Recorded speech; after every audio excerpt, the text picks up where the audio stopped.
Hello everyone and welcome back to a short EP review. In this video I'm going to review Perplex Cities by Serj Tankian.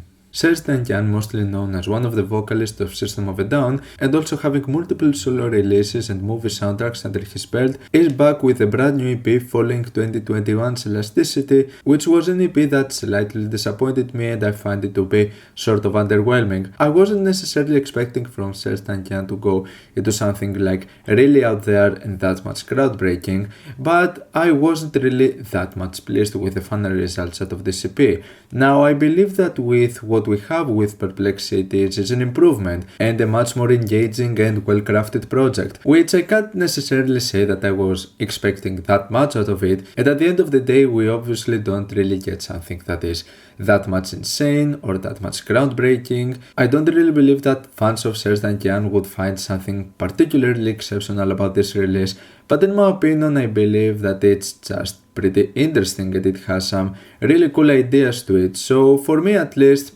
it is a release that I ended up enjoying quite a bit and finding some of its elements to be really nicely crafted. Now we're talking about a direction that is kinda similar to Elasticity, but we also have a bit of a more focus on some more electronic elements which I believe that were pretty interesting. For example, we have the very first track, Pop Imperialism, which I'd say it's one of the most interesting moments over here. It's a really engaging and adventurous track that focuses a lot on like electronic portions with the beats and the synths, but we also get some elements of like alternative rock with the sound and obviously a bit of a more pop aesthetic. We don't really get something that is that much intense over here, but we have some really cool ideas when it comes to the transitions, the many different elements of sounds, and Serj Tankian's vocals, which once again go into many different layers, go into many different directions, and I always liked his very distinct and unique voice, and in my opinion it's put in a pretty good use with this track over here. Then we have some sort of more soothing and calming moments with tracks like The Race and I Spoke Up, which start with this more ballad approach and having some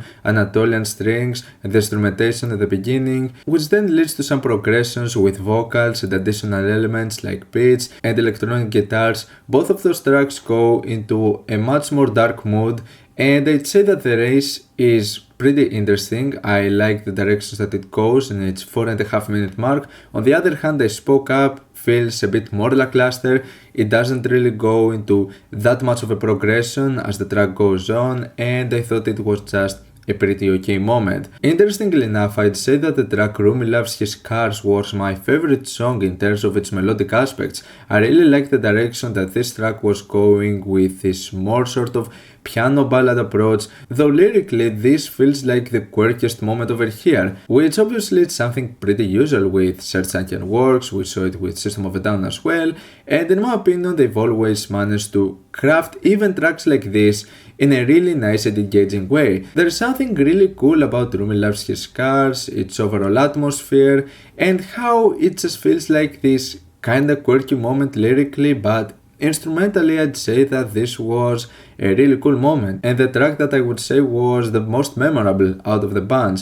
Then finally there's the track Forgive Me Father, which I'd say that this is personally my least favorite moment. I didn't really like the instrumental or the pacing in this track. I believe it was kinda repetitive, and also the mixing on the drumming and the beats feels kinda buried, so for me it made for a track that didn't really feel that much engaging or having that much of a power to it. So I'd say that this was not that much of an intriguing finisher, but that's pretty much about it. For the most part, what we have over here, it's just an EP that I find to be pretty decent. Obviously not something that is groundbreaking in any sort, but I'd say that this is an improvement compared to Elasticity and an EP that I do recommend it, though do not get into it with high expectations. I'm gonna give Perplex Cities 7- out of 10.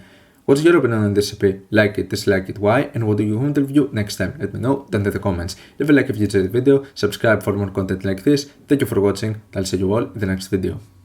Goodbye.